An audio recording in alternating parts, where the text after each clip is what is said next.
Chairman PTI barrister Gauhar का कहना है कि अमेरिकी कांग्रेस में करारदाद और कानून साजी का पीटीआई से कोई ताल्लुक नहीं। किसी अमेरिकी वफ़द से पीटीआई का कोई राबता नहीं है। इस्टेब्लिशमेंट से राबतों से मुतालिक सवाल पर कहा कि इस मुतालिक इतने ही बाखबर हैं जितने आप। बैरिस्टर गौहर ने कहा अपोजिशन जमातों के साथ अलायंस बनाएंगे, आइंदा का लाएअमल मुश्तरका तय करेंगे। मौलाना फजलुर रहमान ने मजलिस आमला के बाद 15 अप्रैल को फैसले से आगाह करने का कहा है।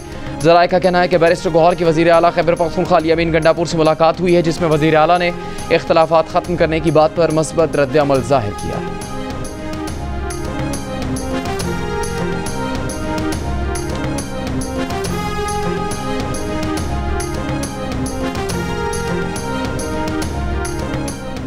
कौमी असम्बली का इजलास कुछ देर बाद। इजलास से पहले अपोजिशन लीडर उमर अयूब और ज़रताज गुल की ज़ेर सदारत पीटीआई की पार्लिमानी पार्टी का इजलास।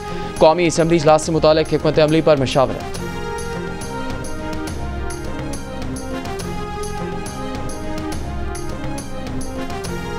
ट्रंप टैरिफ के बाद दुनिया भर की स्टॉक मार्केट धड़ाम से गिर गई। पाकिस्तान स्टॉक एक्सचेंज भी बच नहीं सकी। 1 घंटे तक कारोबार रोकना पड़ा। PSX 100 इंडेक्स दौरान कारोबार 8% तक गिरा, फिर कुछ संभल गया। कारोबार के अख्ताम पर 100 इंडेक्स 3.2% गिरा। 3,882 पॉइंट्स की कमी के बाद 1,14,900 पॉइंट्स पर बंद हुआ। यूरोपियन और एशियाई मार्केट्स में भी शदीद मंदी। हांगकांग का हैंग सेंग इंडेक्स सबसे ज़्यादा मुतासर। शेयर्स की कीमतें 13.22% तक गिर गईं।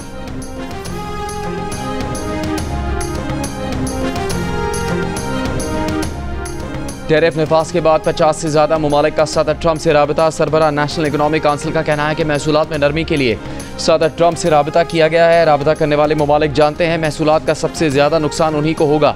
इन ममालिक से मुज़ाकरात का फैसला सदर ट्रंप खुद ही करेंगे। सदर ट्रंप वाज़े कर चुके कि फैसला तब्दील नहीं होगा। देखना होगा कि ये ममालिक क्या पेशकश करते हैं। दूसरी तरफ यूरोपियन यूनियन के तजारती वज़रा का अहम इजलास आज लग्जमबर्ग में हो रहा है, जिसमें अमरीकी सदर के आयद करदा टैरिफ पर जवाबी रद्द-ए-अमल पर गौर किया जाएगा।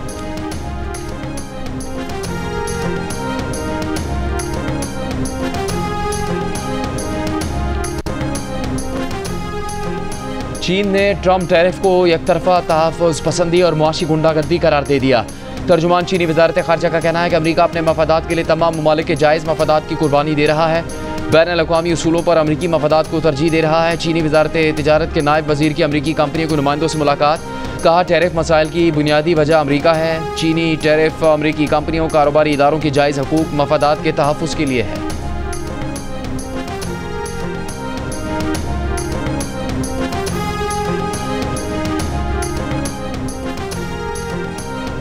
सिंध हाई कोर्ट ने इरसा के पानी की दस्तियाबी के सर्टिफिकेट के खिलाफ हुक्म इम्तना जारी कर दिया। वफाकी हुकूमत से 18 अप्रैल तक जवाब तलब।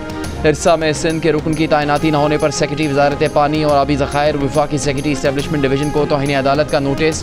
दोनों अफसरान 7 मई को ज़ाती हैसियत में तलब।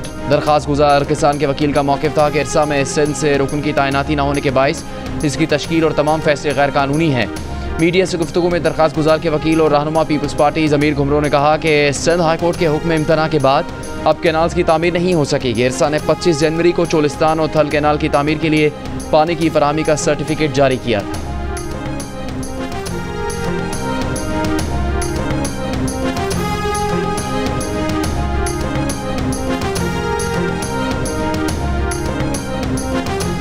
कौमी असम्बली की कायमा committee IT and telecom Karachi के मुख्तलिफ इलाकों में मोबाइल सिग्नल्स और कनेक्टिविटी मसाइल पर बरहम।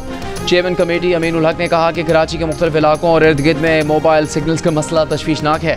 क्या इस मुतालिक टेलीकॉम कंपनीज को शो कॉज जारी करते हैं? चेयरमैन PTA ने कहा कि रमज़ान के आखिरी हफ्ते में 2 शो कॉज मुख्तलिफ टेलीकॉम कंपनीज को जारी किए थे। ईद अपने आबाई घर गुजारी, वहाँ 12 घंटे लोड शेडिंग थी। लोड शेडिंग ज़्यादा हो तो बैकअप भी काम करना छोड़ देता है। इजलास में वज़ीर IT शिज़ा फातिमा ने बताया कि नवंबर दिसंबर में स्टारलिंक की सर्विसेज पाकिस्तान में दस्तयाब होंगी। चीन की कंपनी शंघाई स्पेस कॉम ने भी सैटेलाइट इंटरनेट के लिए दरख्वास्त दे रखी है। चाहते हैं ज़्यादा कंपनियाँ आएँ ताकि मुकाबले की फ़ज़ा कायम हो।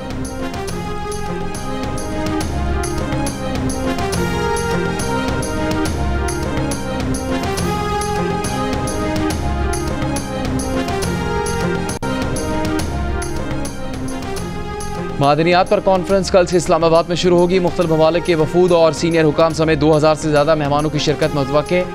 वफाकी वज़ीर पेट्रोलियम अली परवेज़ मलिक का कहना है कि पाकिस्तान बेपनाह मादनी ज़खायर से माला माल है। बलूचिस्तान की ज़िला चाकी में सोने और तांबे के ज़खायर मौजूद हैं। मुआशी तरक्की के लिए मादनी वसाइल को बरूकार लाना है। MD OGDCL अहमद हयात ने कहा कि पाकिस्तान मिनरल्स इन्वेस्टमेंट फोरम के मौके पर बाज़ ज़खायर की दरियाफ्त का ऐलान भी किया जाएगा। मकसद मादनी शोबे में सरमाकारी राग़िब करना है। ये कॉन्फ्रेंस अब बाकायदा सालाना बुनियादों पर मुनाकिद हुआ करेगी।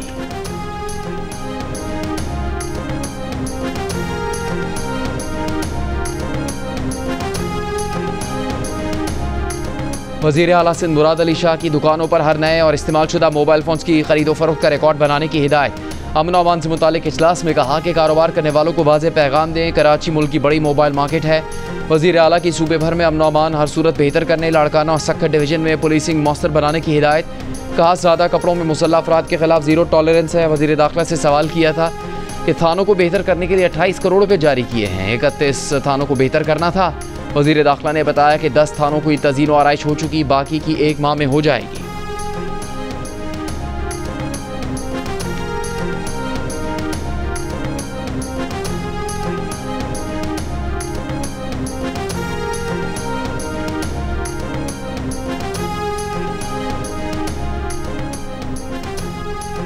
वज़ीर आला पंजाब मरीम नवाज़ ने पंजाब के मुख्तलिफ शहरों के लिए 1500 इलेक्ट्रिक बसें चलाने के मंसूबे की मंजूरी दे दी।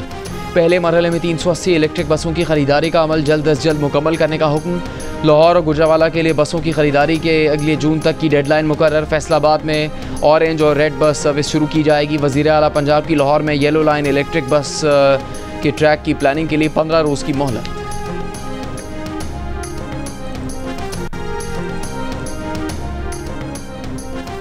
PSL और ICC women cricket world cup qualifier की सिक्योरिटी के लिए फ़ौज और रेंजर्स के दस्ते तलब।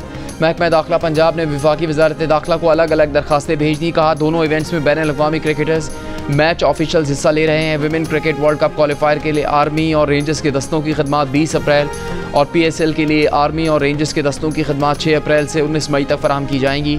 ICC women cricket world cup qualifier के मैचेस लाहौर और PSL के मैचेस 11 अप्रैल से 18 मई तक लाहौर, रावलपिंडी और मुल्तान में शेड्यूल्ड हैं।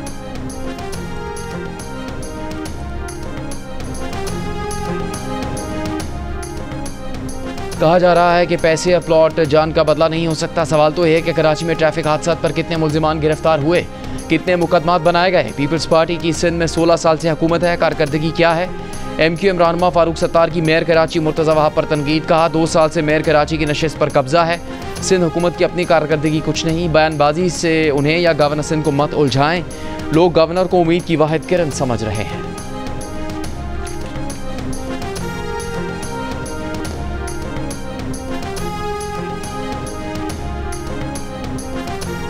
मेयर कराची मुर्तज़ा वहाब का फारूक सत्तार को जवाब। कहा गवर्नर के तर्जुमान बनकर फारूक सत्तार ने अवाम को गुमराह करने की कोशिश की। अब दोस्त धमकियों का वक्त गुजर चुका। ये ज़ातियात की सियासत करते हैं, ये लोग ही तबाही के जिम्मेदार हैं। ये टोपी ड्रामा अब नहीं चलेगा। जो करना है कर लें। वो घंटी बजाते रहेंगे। उन्होंने शहर में तमाम ट्रैफिक हादसा की मजम्मत की। क्या आपने 12 मई के वाक़े की मजम्मत की? गवर्नर हाउस में IT की तरबियत देने से गवर्नर हाउस यूनिवर्सिटी नहीं बन जाता। क्या बच्चे नौकरी पर जाकर कहेंगे कि उन्होंने कामरान टेसोरी से डिग्री ली है?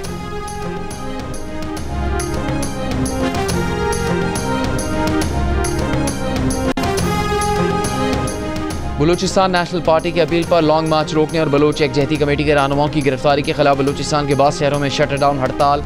तर्जुमान बलूचिस्तान हुकूमत शाहिद रिंद का कहना है कि BNP की हड़ताल को आवाम ने मुस्तरद कर दिया। अंदरून सूबे में भी हड़ताल नाकाम रही। अगर अख्तर मेंगल उनकी पार्टी का कोई रहनुमा चाहे तो कोयटा का दौरा कर सकता है।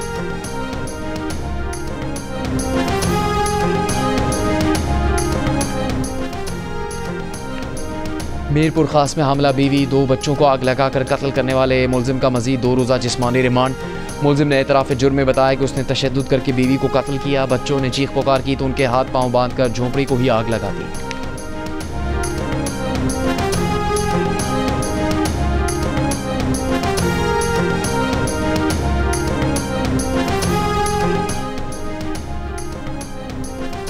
पाकिस्तान सुपर लीग 10 के लिए गैर मुल्की प्लेयर्स की आमद का सिलसिला जारी। कोयटा ग्लैडिएटर्स के रॉयल हीरोज इस्लामाबाद पहुंचे। कराची किंग्स के हेड कोच रवि बोपारा और असिस्टेंट कोच शान भी पाकिस्तान पहुंच गए। पाकिस्तान सुपर लीग के 10वें एडिशन का आगाज़ 11 अप्रैल से होगा।